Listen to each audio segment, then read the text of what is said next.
नमस्ते साथियों, हिंदी स्टडी 2.0 में आप सभी का स्वागत है। आज हम लोग देखेंगे, जो देख रहे थे भारत के पठार, प्रायद्वीपीय पठार, तो उसी में आज एक अगली कड़ी में देखेंगे भारत के प्रायद्वीपीय पठार के अंतर्गत जो छोटा नागपुर का पठार है उससे संबंधित कुछ डिस्कशन करेंगे। तो आइए शुरू करते हैं। छोटा नागपुर का जो पठार है, पहले एक इंडियन मैप बनाएंगे, यानी भारत का एक मैप बनाया। तो भारत के मैप के अंतर्गत ये जो श्रृंखला चल रही है यहाँ से, ये तो हो गई हमारी अरावली पर्वत श्रृंखला। अरावली पर्वत श्रृंखला ये वाली हो गई, और ये विंध्य पर्वत है इसी में। तो और इसी के बीच ये क्षेत्र क्या पड़ता है, मालवा, यानी मालवा का क्षेत्र है ये। इसीलिए इसको आधा हिस्सा दक्कन का पठार और आधा मालवा का पठार कहते हैं इसे। तो ये तो मतलब ओल्ड बातें। इससे पहले की क्लास में हमने देखा था कि जो यानी भारत जो था, भारत किस क्षेत्र से संबंधित था। भारत जो मैप में था, ये पेंजिया महाद्वीप का हिस्सा था। पेंजिया टूटा तो इसमें क्या बटा कि ये अंगारा और गोंडवाना लैंड में बटा, मतलब दो हिस्सों में टूट चुका था। तो भारत जो बन गया, ये गोंडवाना लैंड का हिस्सा बन गया, और इसमें गोंडवानालैंड में भारत आ गया, अंटार्कटिका और ऑस्ट्रेलिया और दक्षिण अमेरिका, और कौन सा था, एक दक्षिण अफ्रीका था। ये आ गए थे अंगारालैंड में। तो ये चीज़ हमने देखी थी आगे। तो फिर उसमें क्या हुआ कि भारत की भी प्लेट टूटी, तो उसमें से कुछ नदियाँ निकली थी, जैसे नर्मदा नदी और क्या था, महानदी, गोदावरी। ये कुछ नदियाँ भारत से मतलब भारतीय प्लेट टूटी तो उसमें बनी थी। तो नर्मदा नदी क्या थी कि ये बीच से यहाँ से जो टूटी थी, ऐसे ये नर्मदा नदी यहाँ से यहाँ ऐसे ऐसे चल रही थी। तो इसी का यानी सहायक नदी एक ये निकल गई, एक ऐसे निकल गई। तो ये महानदी और गोदावरी नदियाँ हो गई थी, ये महानदी और गोदावरी नदियाँ। चलो इसको लिख देता हूँ यहाँ पे। ये नर्मदा नदी है, यानी भारतीय प्लेट टूटी, फिर इसमें नर्मदा नदी बनी, और नर्मदा के बाद इसमें इसकी सहायक नदियाँ जो थी, यानी दामोदर नदी एक बन गई, दामोदर नदी,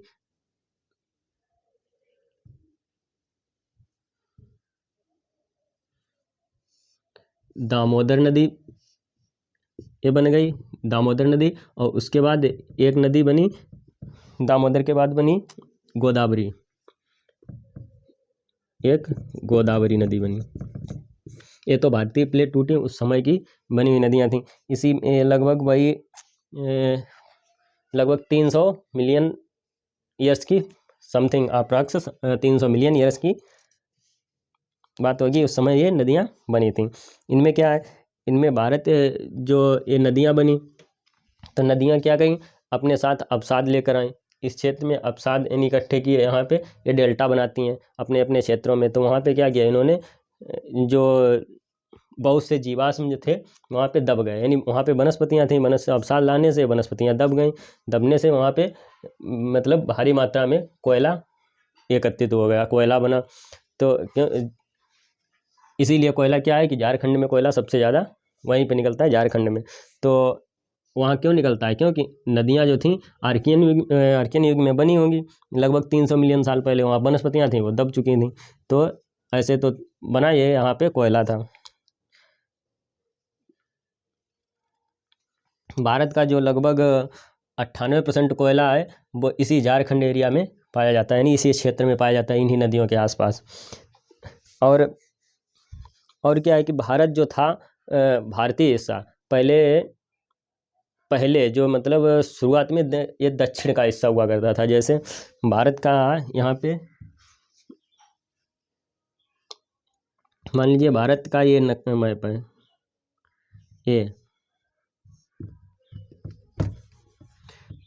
ये ओल्ड मैप बना रहे हैं। ये भारत का पुराना भारत, ऐसे ये दक्षिण में था, पहले इसमें था दक्षिण में।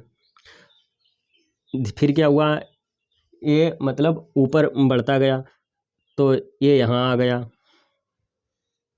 ऐसे। ऐसे आ गया। तो इस क्षेत्र में क्या था, यहाँ पे मैग्मा यानी लावा ज़्यादा निकलता था। तो इसमें जब पहुंचा तो यहाँ पे इस क्षेत्र में लावा की मात्रा अधिक हो गई। तो यहाँ पे क्या हुआ कि लावा निकलने से ये ऊपर जो है लावा बढ़ता गया। तो यहाँ पे 2-2 किलोमीटर के पठार बन गए, लगभग 2 किलोमीटर जो ऊंचे पहाड़ बन गए। इन पहाड़ों का जो क्षेत्रफल है लगभग वही अप्रॉक्स 2 लाख किलोमीटर के आसपास होगा। सॉरी, 2 लाख नहीं, 8 लाख वर्ग किलोमीटर के आसपास इन पहाड़ों का क्षेत्रफल है। तो उसके बाद क्या हुआ कि भारत जो है और बढ़ता गया, और बढ़ने से क्या हुआ कि यहाँ तेथिस सागर था। ये ऊपर वाला मैं अपना ध्यान दें, पहले इससे संबंधित बातें करें यहाँ से। तो ऊपर ये मान लीजिए तेथिस सागर बह रहा था, इसी के तरफ ये बढ़ता गया। तो क्या हुआ, यहाँ पे भारत ऐसे आ गया, एक टकरा गया यहाँ पे तेथिस सागर से। तो क्या हुआ कि जो वहाँ से टकराया तो क्या हुआ, आगे का हिस्सा इसका पिचक गया और पीछे उठ गया। तो इन्हीं यहीं पे फिर क्या हुआ, सागरीय निक्षेप बने यहाँ पे, जो तेथिस सागर था। इन्हीं के कारण ये यहाँ पे जो है सौराष्ट्र महाराष्ट्र जो बना है वो सागरीय निक्षेपों का ही बना हुआ भाग है। जैसे राजस्थान भी इसी का बना हुआ हिस्सा है। तो ऐसे तो ये भारत ऊपर पहुंचा है। ये लगभग वही प्रक्रिया 90 मिलियन साल पहले की होगी।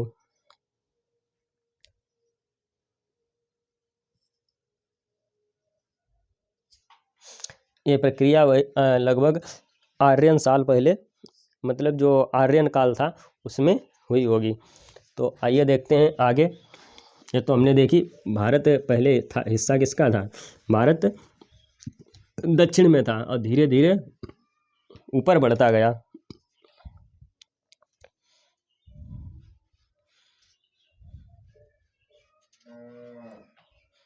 तो ये तो हमने देखा, ये अभी देख रहे थे कि ये मालवा के ये मालवा है, यानी आधा हिस्सा मालवा का भाग है और नीचे दक्कन का पठार, इसे दक्कन ट्रेप के नाम से जानते हैं।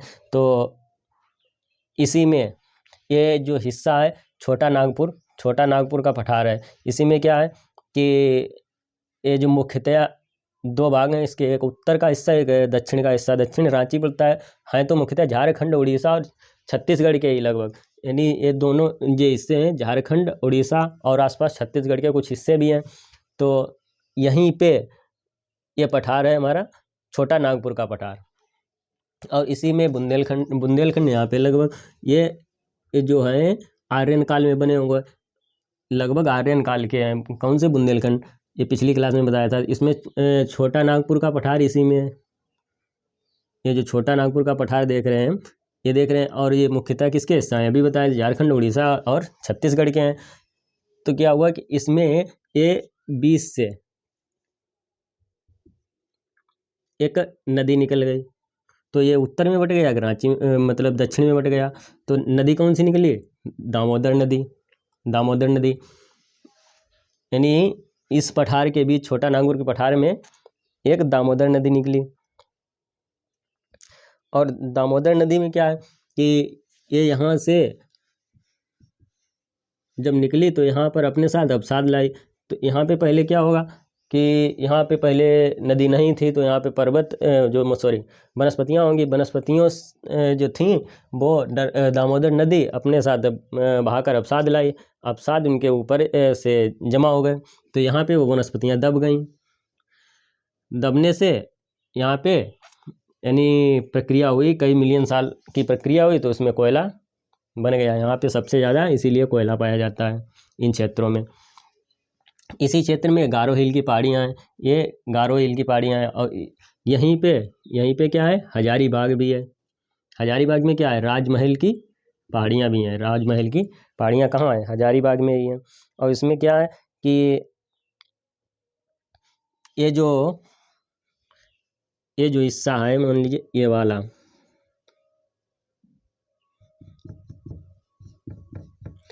ये छोटा नागपुर का जो पठार है, ये जो छोटा नागपुर का पठार है, तो इसके बीच में से क्या निकल गई है? नदी निकल गई है, नदी।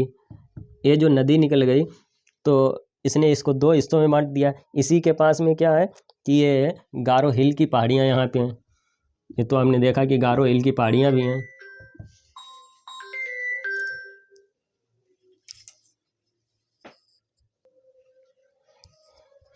तो ये देख रहे थे कि यहाँ पे क्या है, गारो हिल की पहाड़ियाँ हैं। ये मेरे पास एक मैप है, इसी मैप में देखिए यहाँ पे दिया हुआ है गारो हिल, यानी राजमहल की पहाड़ियाँ भी दी हुई हैं। तो इसी के पास यानी राजमहल की पहाड़ियाँ भी हैं, यानी इसी में क्या है, राजमहल की पहाड़ियाँ हैं, राजमहल की पहाड़ियाँ हैं यहाँ पे राजमहल। तो जो राजमहल की जो पहाड़ियाँ हैं, तो गारो हिल और राजमहल, इनके बीच की दूरी, यानी इनके और इनके बीच की दूरी, किसके? गारो हिल और राजमहल के बीच की दूरी, ये वाली। तो इस दूरी को क्या नाम दिया है? इस दूरी को कहते हैं मालदा गैप। क्या कहते हैं? मालदा गैप या गारो हिल राजमहल का गैप, इसको क्या कहते हैं? गारो हिल और राजमहल का गैप, गारो हिल या राजमहल का गैप कहते हैं, या फिर इसे क्या कहेंगे? मालदा का गैप कह देंगे इसे, या लिख लीजिए मालदा का गैप। यानी इसी को गारो हिल और राजमहल की जो पहाड़ियों के बीच की जो यहाँ से यहाँ तक की दूरी है, उसको क्या कहेंगे? गारो हिल और राजमहल का गैप या फिर मालदा का गैप, इसे हम कहेंगे।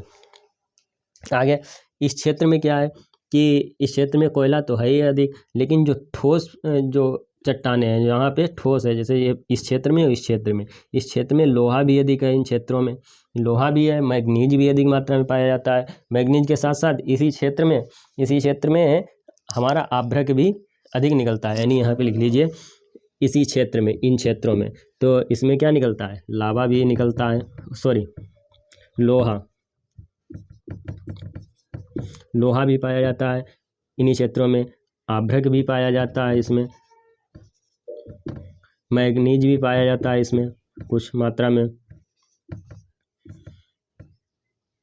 सोना भी निकलता है, चांदी भी आदि, यानी काफ़ी चीज़ें ये निकलती हैं इस क्षेत्र में। तो इसको हम कह सकते हैं कि ये खनिज से भरपूर क्षेत्र है। ये क्षेत्र जो है खनिजों से भरपूर क्षेत्र है। तो ये तो हमने देखा इसके बारे में। तो आगे देखते हैं, ये जो बनी है चट्टानें, ये किससे बनी है? ये लगभग बेसाल्ट लावा की बनी हुई चट्टानें। किसकी बनी हुई हैं? यहाँ पे लिख लीजिए बेसाल्ट लावा की बनी चट्टानें हैं। यानी ये जो चट्टानें हैं किसकी बनी हुई हैं? बेसाल्ट लावा की। तो ये किसकी है? बेसाल्ट लावा की बनी है। ये चट्टानें किसकी बनी है? ये जो पहाड़ हैं वो किसके बने हैं? बेसाल्ट लावा के बने हुए हैं। अच्छा, छोटा नागपुर का जो पठार है वो कब बना था? लगभग वही आर्कियन युग में बना था। कौन सा? ये जो छोटा नागपुर का पठार है ये कब बना? आर्कियन युग का बना हुआ है। मुख्यतः ये किसके क्षेत्र थे उस समय? उस समय लगभग धारवाड़ के क्षेत्र थे। आज वो झारखंड और इनके हिस्से बने हैं, तो उस समय ये धारवाड़ के क्षेत्र थे। तो आगे यानी मुख्य धारवाड़ के क्षेत्र थे, लेकिन मुख्यतः किसके थे? झारखंड, मुख्यतः झारखंड के क्षेत्र हैं। कौन से? ये जो दक्कन का पठार, छोटा नागपुर का पठार है।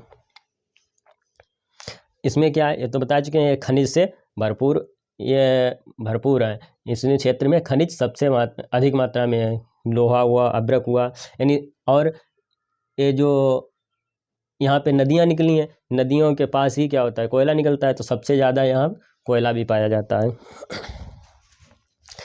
अच्छा, छोटा नागपुर का जो पठार है उसे रूर ऑफ इंडिया भी कहा जाता है। यानी रूर क्या है? रूर वह क्षेत्र जहाँ पे लोहा और कोयला अधिक मात्रा में पाया जाता हो, उसे रूर कहते हैं।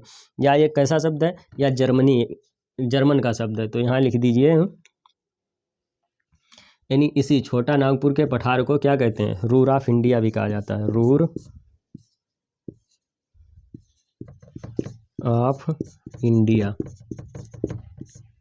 इसी को क्या कहा जाता है, रूर ऑफ इंडिया भी कहा जाता है।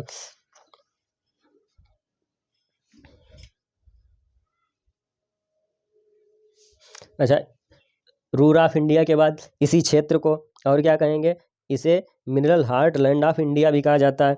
यानी इसे मिनरल हार्ट लैंड, इसे ही mineral heartland of India, mineral heartland of India भी कहा जाता है। यानी इस क्षेत्र में खनिज सबसे ज़्यादा उपलब्ध है, इसीलिए इसको mineral heartland of India कहा जाता है। इसी क्षेत्र को, किसको, ये जो छोटा नागपुर पठार है, इसी क्षेत्र को।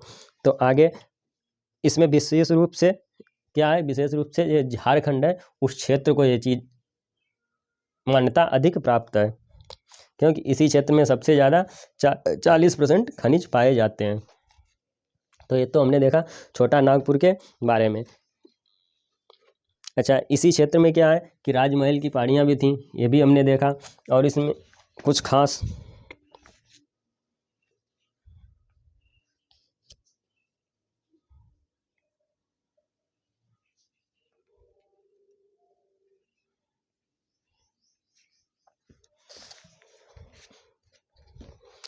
अब आइए आगे देखते हैं। आगे हम लोग देखेंगे अब इधर असम की तरफ चलते हैं। असम हुआ और इस क्षेत्र में चलते हैं जहाँ पे अरुणाचल प्रदेश, इस क्षेत्र को देखते हैं हम। तो अभी तो हमने देखा ये छोटा नागपुर झारखंड वाले हिस्से को, अब उससे आगे वाले हिस्से को देखते हैं। तो हम आगे देखते हैं।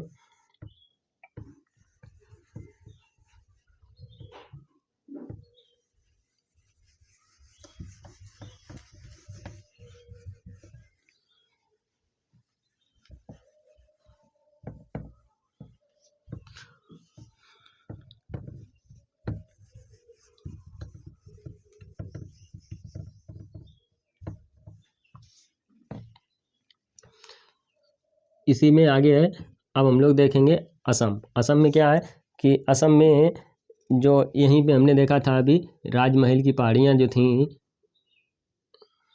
यहीं पे क्या है, राजमहल की पहाड़ियाँ थीं,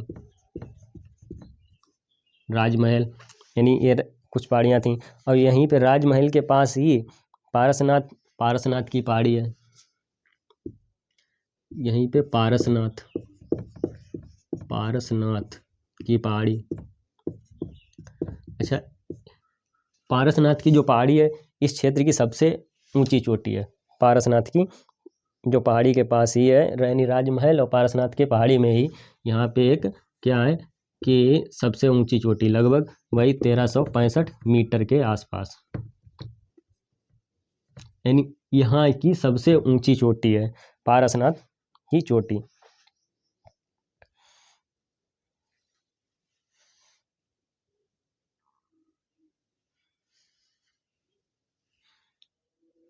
तो ये जो देख रहे थे, इसी क्षेत्र में क्या है कि एक असम, यहीं पे असम है, यानी असम में,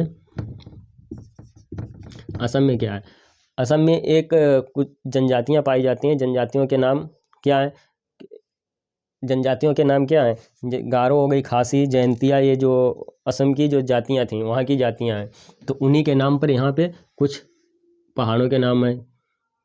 कौन से, गारो, खासी, जयंतिया, ये पहाड़ों के नाम हैं। यानी गारो,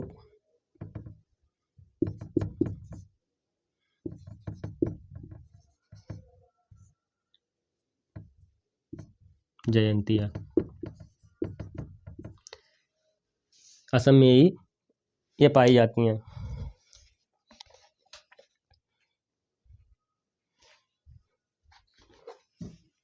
यही जो पहाड़ियाँ जो पाई जाती हैं ये उसी जनजातियों के नाम पर हैं। कौन सी, गारो जनजाति और खासी जनजाति, जयंतिया, यानी गारो पहाड़ियाँ, खासी पहाड़ियाँ और जयंतिया पहाड़ियाँ, ये कहाँ पाई जाती हैं, असम में ही पाई जाती हैं। यानी यही जो होती हैं, यही 3 वहाँ की आदिम जातियाँ भी हैं, आदिम जातियाँ,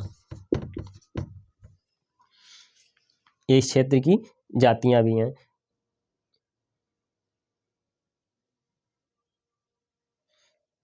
यहीं पे क्या है कि मेघालय क्षेत्र में क्या है, मेघालय में सबसे ज़्यादा बारिश भी होती है। तो इसी क्षेत्र में जो है मेघालय मेघालय का कौन सा, चेरापूंजी मौसिन राम, ये 2 स्थान है। तो इसमें क्या होता है, सबसे अधिक बारिश होती है। यहाँ पे बारिश सबसे अधिक होती है, लेकिन क्या है कि बारिश तो होती है फिर भी जल स्तर नीचे क्यों?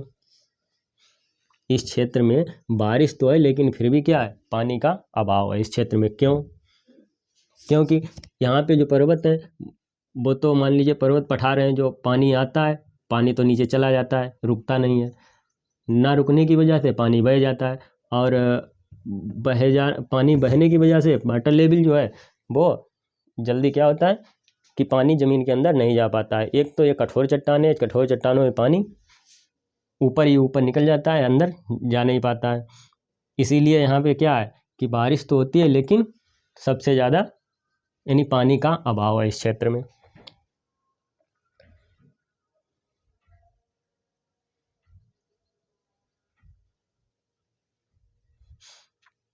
और जो कोयला इस क्षेत्र में पाया जाता है, जो इसी क्षेत्र में कोयला पाया जाता है वो कौन से युग का? टरसरी युग का। यानी टरसरी युग का कोयला भी इसी क्षेत्र में पाया जाता है।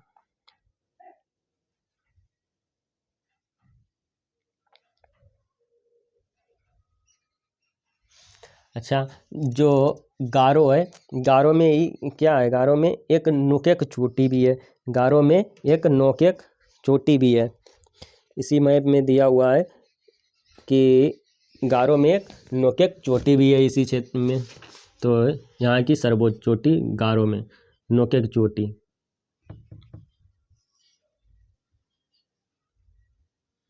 ये नोकेक चोटी भी है यहाँ की, यानी इस क्षेत्र में एक जो है वो नोकेक नामक चोटी भी है।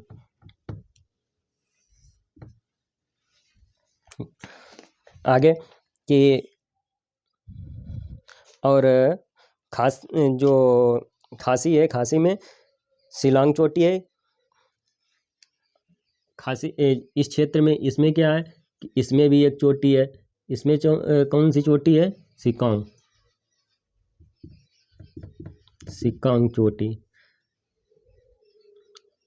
लगभग वही 1963 मीटर, इस क्षेत्र की सबसे ऊंची चोटी 1963 मीटर सिकांग। कौन सी? खासी जो पहाड़ी है इसके पास की ये सबसे ऊंची चोटी है सिकांग।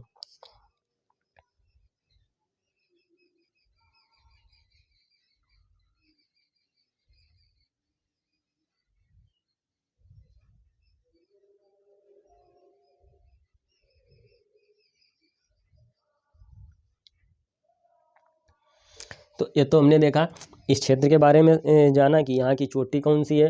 यानी गारो में एक चोटी है नोकेक। असम क्षेत्र में पाई जाती हैं जनजातियाँ, यहाँ पाई जाती हैं। उन्हीं जनजातियों के नाम पर इस क्षेत्र में गारो खासी जयंतिया नामक पहाड़ी पाती हैं। और इसी क्षेत्र में क्या है कि मेघालय क्षेत्र में सबसे ज़्यादा जो चेरापूंजी और मौसिनराम नामक स्थान पर जो बारिश होती है, बारिश तो होती है लेकिन वहाँ जल स्तर कम है। क्यों कम है? क्योंकि वहाँ पे जो है पहाड़ी जो है एक तो ठोस पहाड़ है, वहाँ पे जो पानी बसता है वो बह जाता है, नहीं सागरों में चला जाता है नदियों के माध्यम से। सागरों में जाने से वहाँ पानी जो है ज़मीन में खप नहीं पाता है, ना खपने की वजह से जल स्तर नीचे चला जाता है, इसीलिए वहाँ पे जल का अभाव रहता है। तो ये चीज़ हमने देखा। और गारो में एक चोटी है नोकेक, यहाँ की सबसे ऊंची चोटी है। खासी में एक चोटी है 1963 मीटर लगभग, यहाँ पे एक चोटी है। और इस क्षेत्र में जो कोयला पाया जाता है वो लगभग टरसरी युग का कोयला होता है। तो ये चीज़ हमने देखी। और इसी क्षेत्र में एक पारसनाथ की पहाड़ी भी पाई जाती है, पारसनाथ की पहाड़ी और राजमहल की पहाड़ी भी है। तो हमने ये चीज़ देखा। अब हम लोग देखेंगे आगे जो अब देखेंगे दक्कन पठार के अंतर्गत। अभी तो ये मालवा के अंतर्गत देख रहे थे, अब हम लोग देखेंगे दक्कन पठार के अंतर्गत क्या क्या है, इसके बारे में हम लोग जानेंगे। तो ये जो क्षेत्र है हमारा अभी तो हमने देखा मालवा, अब हम लोग देखेंगे दक्कन।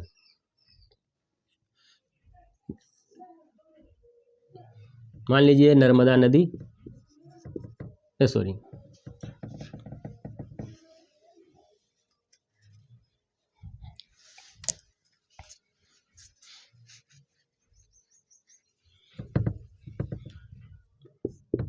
अब हम लोग देखेंगे इसके बारे में दक्कन पठार। ये जो नीचे का हिस्सा है यानी दक्षिण का हिस्सा, ये क्या है, दक्कन का पठार के अंतर्गत। ये नर्मदा नदी निकल गई, यानी नर्मदा नदी, नर्मदा नदी है। नर्मदा नदी के बाद यहीं पे क्या है कि ये तो हमने देखा था कि ये विंध्य पर्वत की श्रृंखला यहाँ से यहाँ जा रही थी। कौन सी? विंध्य पर्वत की श्रृंखला। अभी पीछे हमने देखा था विंध्य पर्वत श्रृंखला देखी। उसके बाद ये जो विंध्य पर्वत श्रृंखला थी, इसी के नीचे क्या है कि वो सतपुड़ा की पहाड़ियाँ इस टाइप से निकल रही हैं, यानी सतपुड़ा की पहाड़ियाँ भी जाती हैं यहाँ पे ऐसे। तो यहाँ पे है सतपुड़ा की पहाड़ियाँ, सतपुड़ा की पहाड़ियाँ यहाँ पे पाई जाती हैं, सतपुड़ा की पहाड़ियाँ भी पाई जाती हैं। और यहीं से क्या निकलती है, एक सोन नदी, सोन नदी,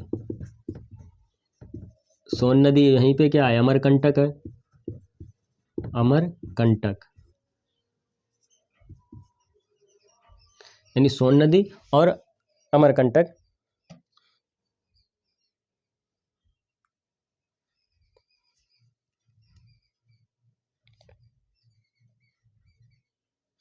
अच्छा, जो सतपुड़ा है, सतपुड़ा में ही यहीं पे क्या है, यहीं पे सर्वोच्च ऊंची चोटी भी है, जो यहाँ पे है धूपगढ़। यहाँ पे लिख लीजिए धूपगढ़। धूपगढ़ में क्या है, यहाँ की सर्वोच्च ऊंची चोटी भी पाई जाती है, सर्वोच्च ऊंची चोटी, सर्वोच्च ऊंची चोटी भी है यहाँ पे। कहाँ? धूपगढ़ में। धूपगढ़ में ही सर्वोच्च ऊंची चोटी है। इस क्षेत्र का नाम क्या है जहाँ पे चोटी है? पंचमढ़ी। क्या है? पंचमढ़ी, यानी पंचमढ़ी में, धूपगढ़ के पंचमढ़ी में यहाँ सतपुड़ा की सर्वोच्च ऊंची चोटी है।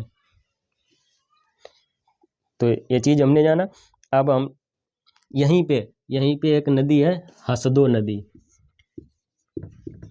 हसदो नदी निकलती है यहाँ से। यहाँ पे दिया होगा हसदो नदी।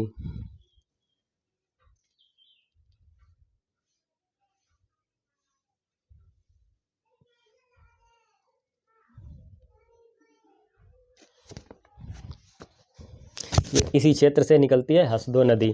तो यानी दक्कन के पठार के अंतर्गत ही ये हसदो नदी आती है। यहीं पे क्या है, दामोदर नदी, जो अभी हमने पढ़ा था, नर्मदा, नर्मदा के बाद क्या है, वो जो अभी बांट रहे थे उसमें दक्कन का पठार के अंतर्गत, ये तो नर्मदा निकल गई, वहाँ पे निकल रही थी दामोदर नदी। कौन सी? अब यहाँ से निकली दामोदर नदी है, दामोदर नदी। इसी दो हिस्सों में उसको बांटती थी दक्कन के पठार के अंतर्गत। तो दामोदर नदी हो गई।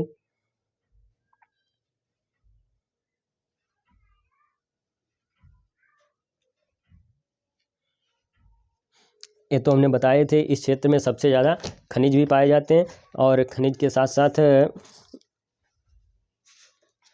इस क्षेत्र में कोयला भी है यहाँ पे।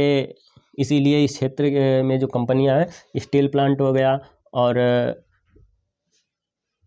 लोहा निकलने से वहाँ स्टील प्लांट भी लगा है, और कोयला क्षेत्र, कोयला निकलने से कोयले का प्लांट भी लगा है। इसी क्षेत्र में अधिक लोग बढ़ते हैं झारखंड की तरफ, तो क्योंकि वहाँ पे खनिज की मात्रा अधिक है। अच्छा, इसी क्षेत्र में क्या है, जो है सतपुड़ा के क्षेत्र में ही, ये जो सतपुड़ा का क्षेत्र है, इसमें 3 हिस्से कर लीजिए, एक ए और एक ए, यानी 3 हिस्से। 3 हिस्से में क्या है,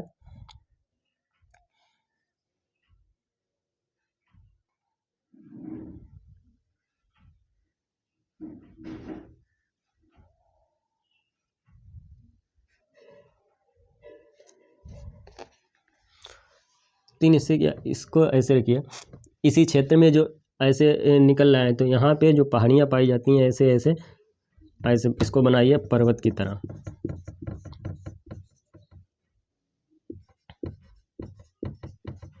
ऐसे। तो पहले क्या है, इसी क्षेत्र में राजपीपला है। पहले क्या आएगा, राजपीपला। फिर क्या आएगा इसी क्षेत्र में, ये राजपीपला होगा। फिर इसी क्षेत्र में क्या आएगा, इसी क्षेत्र में राजपीपला के बाद ग्वालीगढ़ आएगा। क्या आएगा, ग्वालीगढ़। फिर क्या आएगा इसी क्षेत्र में, इसके बाद इसी क्षेत्र में क्या आएगा, यहाँ पे मान लीजिए तीसरे नंबर पे क्या आएगा, महादेव। यहाँ पे क्या आएंगे, महादेव की पहाड़ियाँ, महादेव की पहाड़ियाँ। फिर इसी क्षेत्र में क्या आएगा, मैकाल की पहाड़ियाँ, मैकाल, मैकाल की पहाड़ियाँ। फिर क्या आएगा, उसके बाद क्या होगा यहाँ पे, मैकाल के बाद अमरकंटक आएगा। क्या आएगा, अमरकंटक।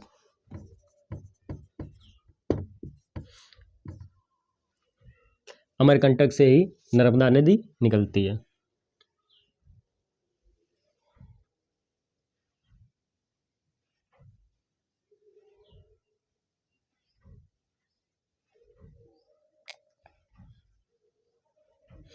अच्छा, ये जो सतपुड़ा की पहाड़ियाँ हैं, सतपुड़ा की पहाड़ियाँ ये किस युग, लगभग कैम्ब्रियन, जो कैम्ब्रियन युग था उसके पूर्व की चट्टानें हैं। तो यहाँ पे लिख लीजिए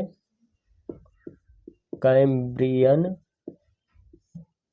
पूर्व की चट्टानें, पूर्व की चट्टानें।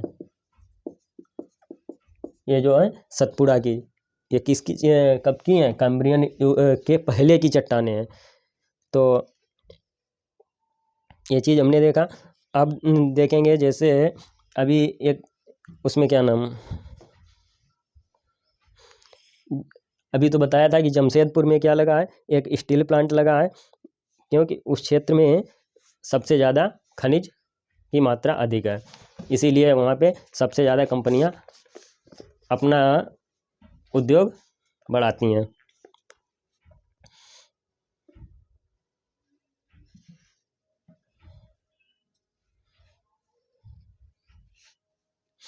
अच्छा, अभी हमने बताया था कि यहाँ पे पीछे वाले पहले वाले स्लाइड में हमने बताया था कि यहाँ पे जो मालवा का क्षेत्र है, मालवा का क्षेत्र, यहाँ पे मालवा, यानी ये जो मालवा का क्षेत्र है, मालवा के क्षेत्र के बाद यहाँ से जो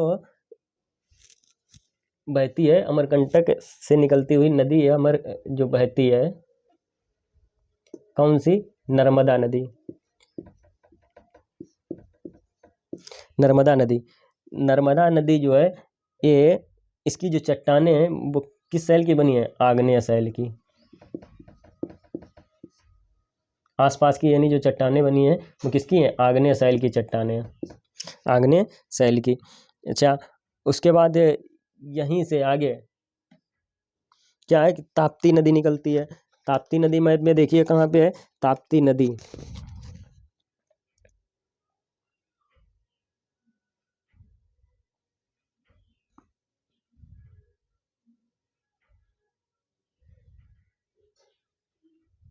ताप्ती नदी।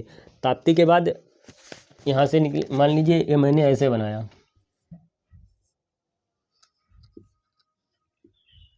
इसको ऐसे रखिए,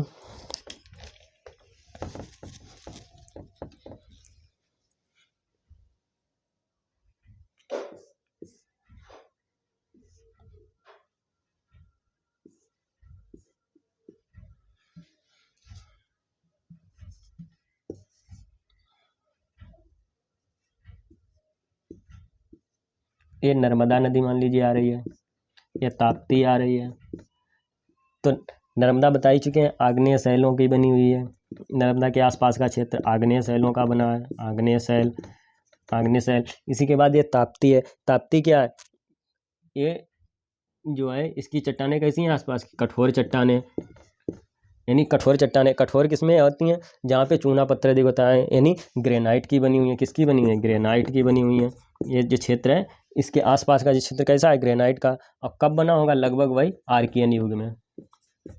कब बना होगा, आर्कियन युग में बना होगा ये। तो और ये जो क्षेत्र है ये लावा से बना हुआ क्षेत्र है, लावा। इसमें कैसा है, लावा कैसा होता है, लावा तरल होता है, तो तरल क्षेत्र है ये तो ठोस हो गई, लेकिन इस क्षेत्र में क्या है कि ये तरल हो गया। अब तरल क्षेत्र बन गया, यानी इसमें बेसाल्ट की मात्रा अधिक है, बेसाल्ट। और ये क्या है कि लगभग कब बने होंगे, क्रिप्सस युग में। लगभग कब, क्रिप्सस युग में ये बनी होगी। कौन सी, ये जो लावा क्षेत्र है इससे संबंधित, यानी ताप्ती नदी के उधर का क्षेत्र है।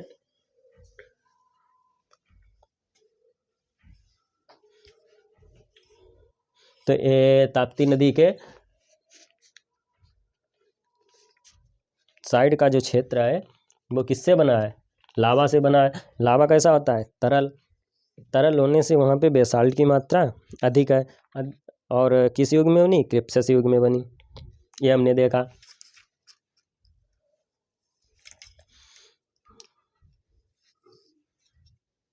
अच्छा, अब इसी क्षेत्र में क्या है कि ये तो हमने देखा नर्मदा और ताप्ती से संबंधित ये चीज़ देखी। अब हम देखेंगे इसी में बनी कैसे है।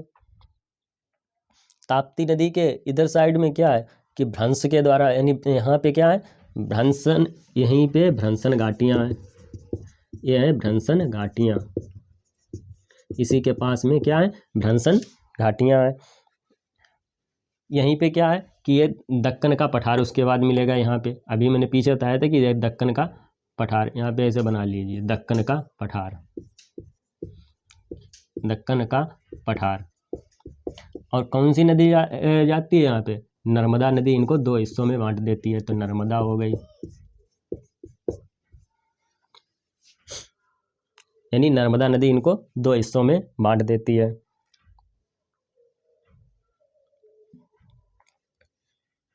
अच्छा, इस क्षेत्र में जो पहाड़ियाँ हैं वो कौन कौन सी पाई जाती हैं यहीं पे।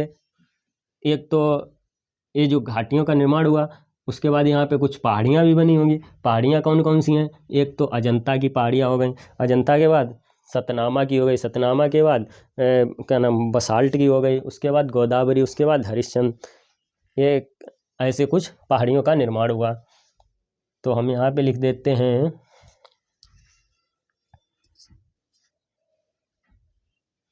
यानी इसी क्षेत्र में क्या हुआ कि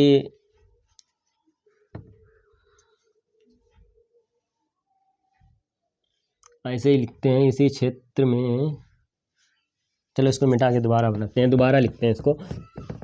कौन कौन सी पहाड़ियाँ हैं यहाँ पे इस क्षेत्र में, नर्मदा और ताप्ती, इनके बीच और आसपास के क्षेत्र में कौन कौन सी पहाड़ियाँ हैं, ये भी देख लेते हैं।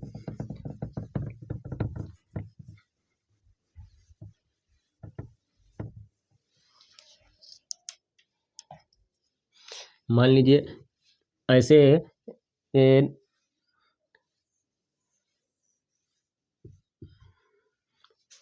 ये जो घाटियाँ बनी हैं, ये भ्रंश घाटियाँ हैं, यानी ये वाली। तो इसी में क्या है कि इसी में बन गई